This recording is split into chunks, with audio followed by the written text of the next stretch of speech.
Христе Боже, утврдувајќи ја верата во општото воскресение, пред Твоето страдање го воскресна Лазара од мртвите, затоа и ние како децата носејќи знаци на победа ти пееме Тебе, победителу на смртта.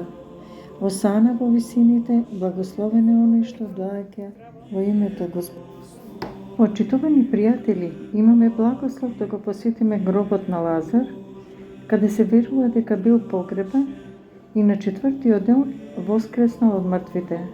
Да, Господ Исус Христос го воскреснал од мртвите, иако 4 дена веќе лежал во гробот и започнал дури да се распаѓа. Лазарева сабота, ден пред светници, го обележува ова чудо, иако всушност тој настан се случил 2 месеци пред Господовото влегување во Ерусалим. Но кој е свети Лазар? Светиот Лазар, брат на Марта и Марија, бил родом од Витанија, близу Ерусалим, и во време на својот живот на земјата Господ Исус Христос често го посетувал домот на Лазара, кога многу го љубел и го нарекувал својот пријател. Кога Лазар умрел и веќе 4 дена се наоѓал во гроб, Господ го воскресна од мртвите и тоа чудо се празнува на денот наречен Лазарева сабота. Многумина евреи, како слушнале за тоа, дошле во Витанија и се увериле во воскресението Лазарево, да станале следбеници Христови. Затоа првосвештениците сакале покрај Исуса Христа да го убијат и Лазара.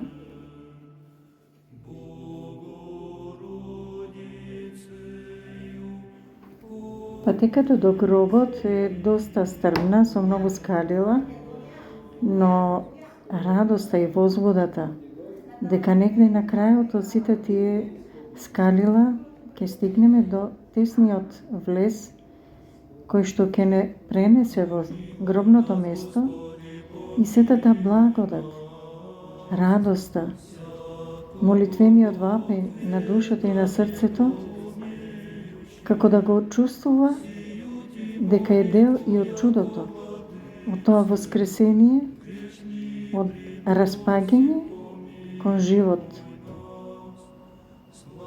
Оваа мала поклоничка група, па и не е мала, 50-тина, може да ја видите преку ликот, преку насмевката, преку возбудата, преку импресијата,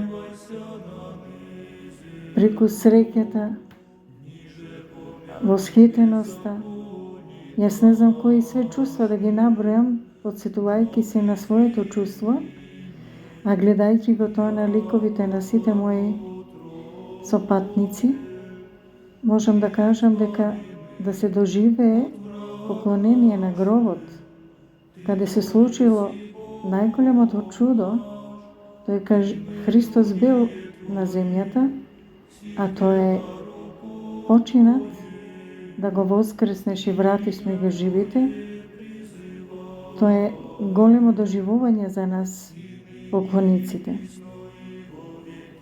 Зато малку погледайте ги и со голема респект ги принесов овие фотографии за преку ликовите и изразот на лицата на поклониците да видите таа возбуда, радост и доживување кој што ние го имавме преку нас и вие да го доживеете. Но на крај да кажам дека Лазар по своето воскресение живеел уште 30 години, бил епископ на островот Кипар, мирно се упокоил и е погребан во градот кој поради гробот на свети Лазар денес се нарекува Ларнака, што значи кивот. Во 1898 година византискиот император Лав Мудри ги пренесе неговите мошти во Константинопол и ги постави во храмот кој го носи неговото име. Но да завршам сторијата повторно со ликовите на поклониците од Македонија, за да ви ја пренесат благодатта и доживувањето при поклонувањето на гробот на свети Лазар. Свети Лазаре, моли се за нас и за нашите души, за цела Македонија и за сите луѓе во светот, мир во светот.